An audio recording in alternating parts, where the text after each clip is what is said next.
우리는 영원한 것을 위하여 살도록 부름을 받았습니다. 이 땅의 것이 아닌 영원한 그것을 위하여 살도록 부름받은 하나님의 자녀라는 사실을 기억하시면 되겠습니다. 이 땅의 것은 영원하지 않습니다. 세상은 의식주 위주로 살아갑니다. 그것으로 재앙과 영적 문제 막을 수 없지요. 그래서 사람들이 어려움을 당하는 겁니다. 사람들은 말은 하지 않지만 뭔가에 눌려 있습니다. 믿는 사람 가운데도 세상 것에 기준을 두고 있는 사람이 많습니다. 그러면 사탄이 쓰는 그 12가지 전략에서 벗어날 수가 없습니다. 사탄은 지금도 12가지 전략을 가지고 우리 인간들을 완전히 속이고 있습니다. 각인을 지금 시키고 있는데 그게 바로 창세기 3장입니다. 나라는 이거, 나. 하나님 복음이 아닌 나. 나라고 하는 나 중심. 이걸 딱 지금 각인시키고 있습니다. 여기서 벗어나지 못하고 있지요. 그래서 창세기 6장 보면 이제 네피림에 빠지는 겁니다. 나 중심으로 살았는데 이것이 6장 네피림이 됩니다. 그래서 육신 중심, 물질 중심으로 빠지게 되는 거죠. 또 창세기 11장에 보니까 바벨탑 사건 나옵니다. 성공 중심이 되죠. 여기에 딱 빠지도록 사단이 전략을 쓰고 있는 겁니다. 이것으로 이제 각인시키는 겁니다. 그리고 또 뿌리를 내리게 하는데 사도행전 13장, 16장, 19장에 보면 이제 우상 문화, 흑암 문화, 무속 문화 이런 걸로 쫙 뿌리게 만듭니다. 뿌리 내리게 만듭니다. 이렇게 해서 이제 체질을 운명 6가지로 딱 나타나도록 만들어 버려요. 그래서 영적인 문제로 시달리는 겁니다. 우상 문제, 정신 문제, 육신 문제, 후대 문제, 내세 문제. 자, 이런 문제들이 6가지 운명이거든요. 이게 12가지 아닙니까? 이렇게 해서 이제 흑암의 망대를 세우는 겁니다. 지금 우리는 각인 전쟁을 하고 있는 겁니다. 나라는 이거를, 나 중심이 아니라 복음 중심으로 완전히 지금 각인돼야 합니다. 각인 전쟁을 하고 있습니다. 12가지 전략, 이 흑암의 망대를 무너뜨리는 길은 복음밖에 없습니다. 그래서 하나님이 길을 열어주신 겁니다. 여자의 후손이 뱀의 머리를 상하게 할 것이다. 창세기 3장 15절이죠. 복음을 주신 겁니다. 그 주인공이 그리스도이죠. 그리스도께서 약속대로 오셔서 요한복음 19장 30절에 보면 갈보리 산에서 다 이루었다 이 말씀하신 겁니다. 그리스도께서 오셔서 구원을 주셨고 또 우리에게 이 땅에 살아가는 동안 능력을 약속하셨고 보좌의 배경을 주신 겁니다. 이게 이제 세 절기인데 그리스도께서 완성하신 겁니다. 예수님은 영원한 걸 위하여 살라고 하십니다. 영원하고 변하지 않는 것은 성삼위 하나님과 말씀밖에 없습니다. 영원한 하나님의 망대를 세우라고 하시는 겁니다. 그래서 예수님이 기도를 가르치신 겁니다. 다른 기도 하지 말라고 하죠. 너희는 먼저란 말을 그의 나라와 그의 의를 구하라.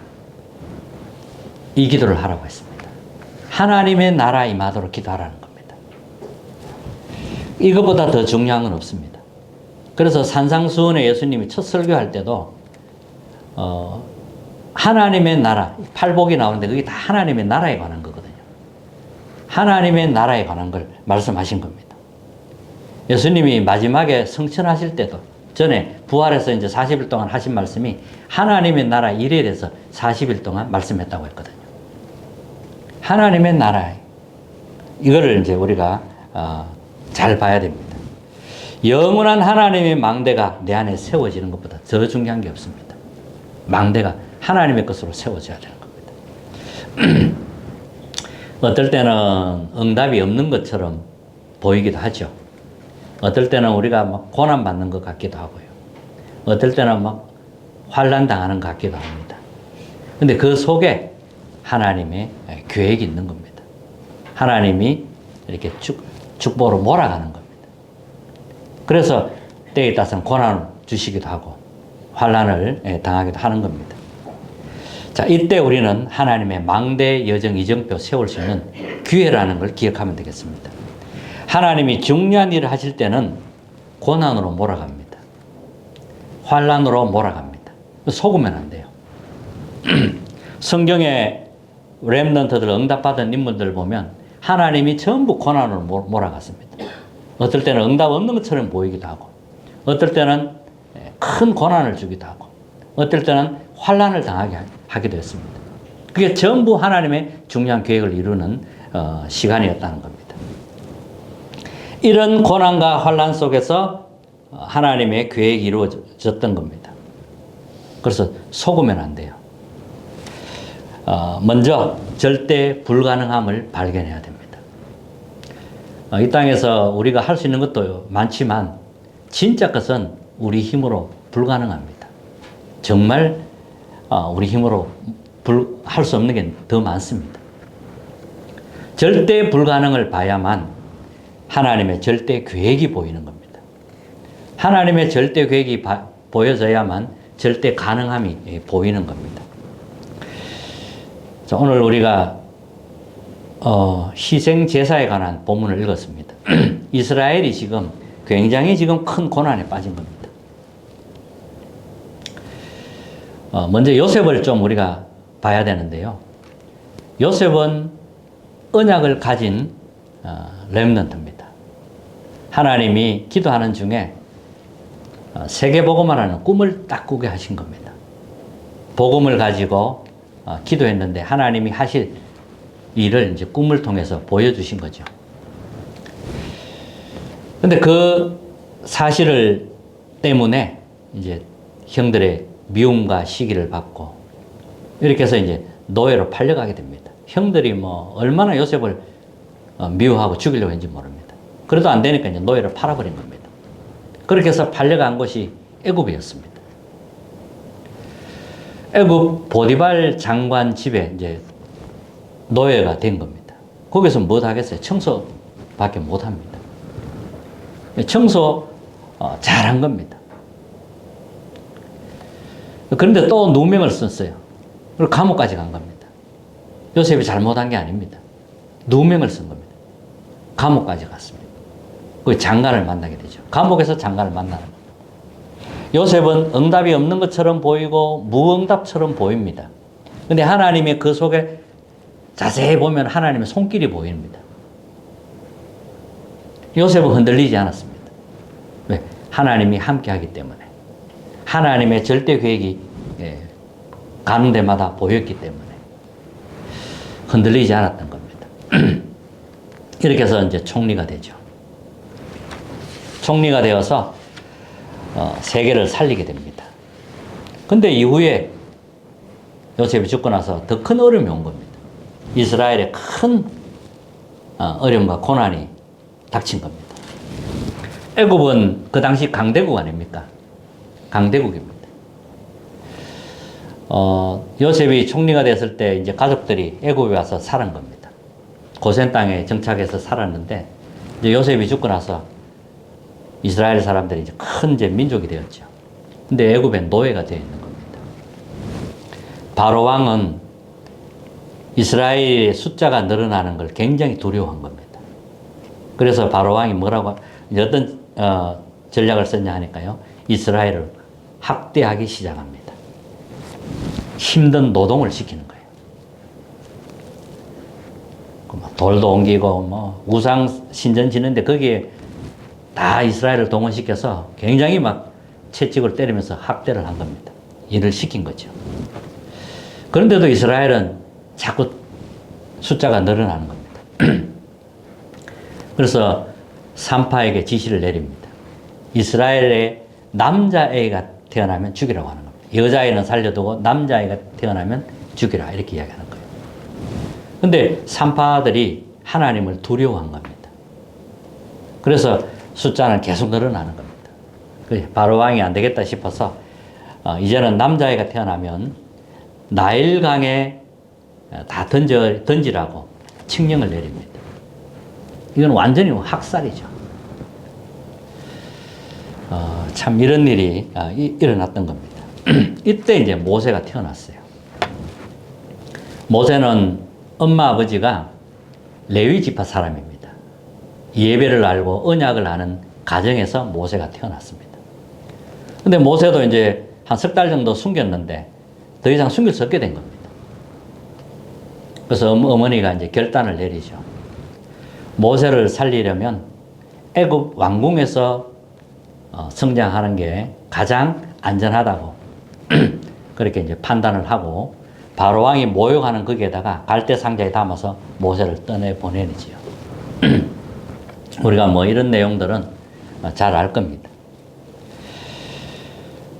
이렇게 해서 이제 모세를 왕궁에서 자라게 됩니다. 거기에 어머니가 이제 유모로 들어가서 이제 모세에게 젖을 주면서 키우는 겁니다.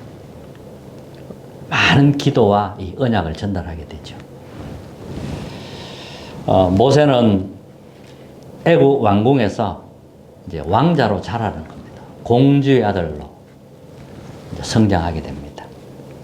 애굽의 최고의 좋은 대학에서 최고의 교육을 받으면서 애굽 문화를 배우게 됩니다. 이렇게 해서 이제 애굽에서 한 40년을 교육을 받으면서 이제 성장하게 됩니다. 근데 내 백성 이스라엘은 애굽에 노예되어 고난받는 겁니다. 그래서 군인이 이제 자기 백성을 괴롭히니까 그걸 말리다가 이제 애굽 군인을 죽이게 된 겁니다. 죽이려고 죽은 게 아니라 때리는 데고만 죽었어요. 그러니까 이제 바로가 이제 모세를 가만둘 리가 없잖아요. 모세는 살인범이 된 겁니다. 그렇게 해서 어디로 가겠어요? 도망을 당합니다. 도망간 곳이 미디안 광야입니다. 미디안 광야에서 이도로로 장로를 만나게 됩니다. 그러니까 이도로 장로는 그 살인범을 사위로 삼은 겁니다. 쉽지 않은 일이거든요. 이렇게 해서 모세는 미디안 광야에서 결혼하면서 이제 양을 치게 됩니다. 거기에서 40년을 또 보내게 돼요. 애굽에서 40년, 그 다음에 미디안의 광야에서 40년. 이때 어머니가 말해준 그 언약을 잡고 굉장한 이 기도 하기 시작한 겁니다. 영적인 걸 회복하기 시작하는 겁니다. 이 영적인 걸 회복하려면 애굽에서는 안 돼요. 그래서 애굽에서 끄집어낸 겁니다. 그래서 응답이 없는 것처럼 보이죠. 굉장한 고난처럼 보이는 겁니다. 근데 광야에서 중량 하나님 회복을 다 시킨 겁니다. 정말 이 광야에서 은혜를 받은 거지요. 영적인 걸 회복하기 시작한 겁니다. 근데 80이 되었는데 하나님이 모세를 부르는 겁니다. 호렙산에서 떨기나무 불이 붙으면 타지를 않는 거예요. 거기서 모세를 불렀단 말이에요. 하나님이 이제 모세에게 중요한 사명을 주는 겁니다. 1000명, 소명, 사명을 주시는 겁니다. 내 백성 이스라엘이 지금 애굽에서 너무 고난받고 있다는 거예요. 학대받고 있는 걸 이제 하나님이 아신다는 거예요. 이스라엘의 고난이 하늘에 닿을 만큼 지금 굉장히 지금 고난 속에 있다는 걸 하나님이 아시는 겁니다. 그래서 아브라함 하나님은 언약의 하나님 아닙니까? 언약의 하나님인데 아브라함과 언약을 맺었단 말이에요. 그 언약을 기억하사 그랬거든요. 이렇게 해서 하나님이 모세에게 이제 이스라엘을 건져내라고 지금 말씀을 하시는 겁니다. 내 백성 이스라엘을 데리고 나오라는 겁니다. 근데 모세가 뭐 할 수 있습니까? 남은 건 지팡이 하나밖에 없는데 나이 80에. 근데 하나님이 함께 할 테니까 가보라는 거예요.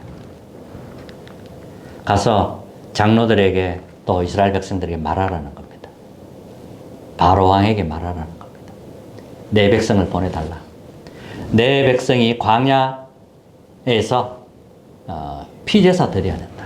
희생제사 드려야 된다. 그러니까 우리 백성을 보내달라. 이렇게 이제 이야기하라는 겁니다. 근데 뭐 바로 왕이 말을 듣습니까? 피제사가 뭔지 알아들을 수가 없는데요. 그래서 하나님이 애굽에 재앙을 내리기 시작하는 거거든요. 자, 그런 내용이었습니다. 그러면 첫 번째입니다. 피제사 회복입니다. 피제사가 뭐예요? 복음 아닙니까? 복음 회복입니다. 창세기 3장 15절 여자의 후손, 그 회복입니다. 이사야 7장, 출애굽기 3장 18절 피제사, 그 언약입니다. 그리스도 아닙니까? 그리스도. 피제사는 그리스도를 말하거든요. 그러니까 이제 이 복음을 회복하라는 겁니다. 바로왕이 말을 안 들으니까 이제 거기에 이제 재앙을 내린 겁니다. 10가지 재앙을 내려서 그래도 더 강팍해지는 겁니다. 근데 마지막에 양의 피를 바른 겁니다.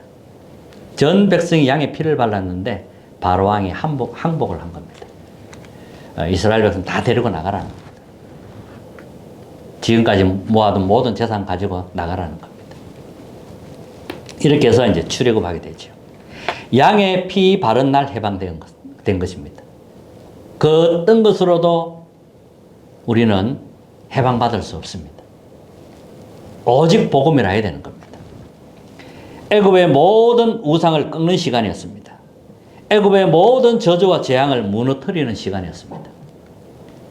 10가지 재앙을 내려도 눈도 깜짝하지 않았습니다. 양의 피 바른 날 항복한 겁니다. 자, 출애굽은 했어요. 출애굽은 했지만 더 중요한 것은 흑암에서 해방되는 게 더 중요합니다. 흑암에서 해방받아야 돼요.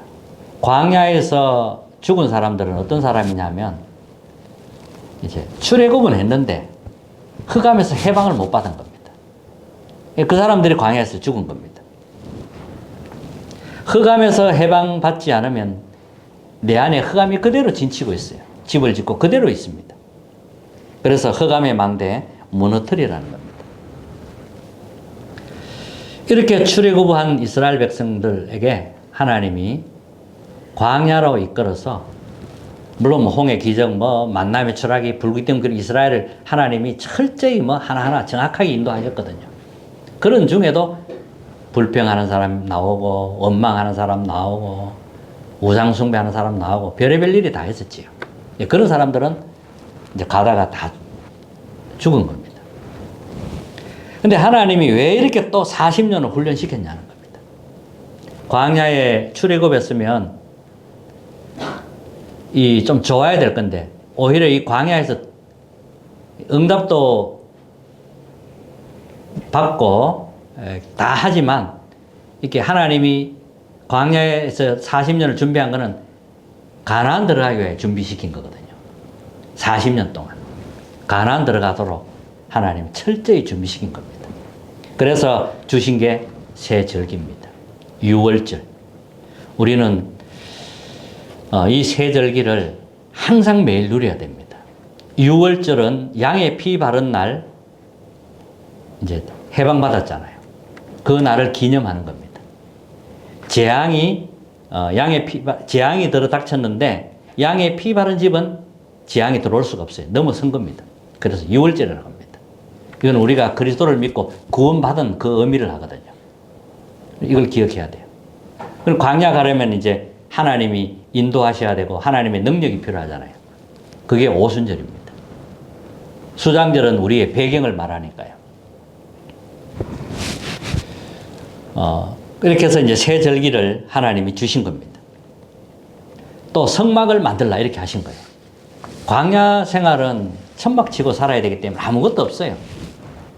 거기서 성막을 만들라고 한 겁니다.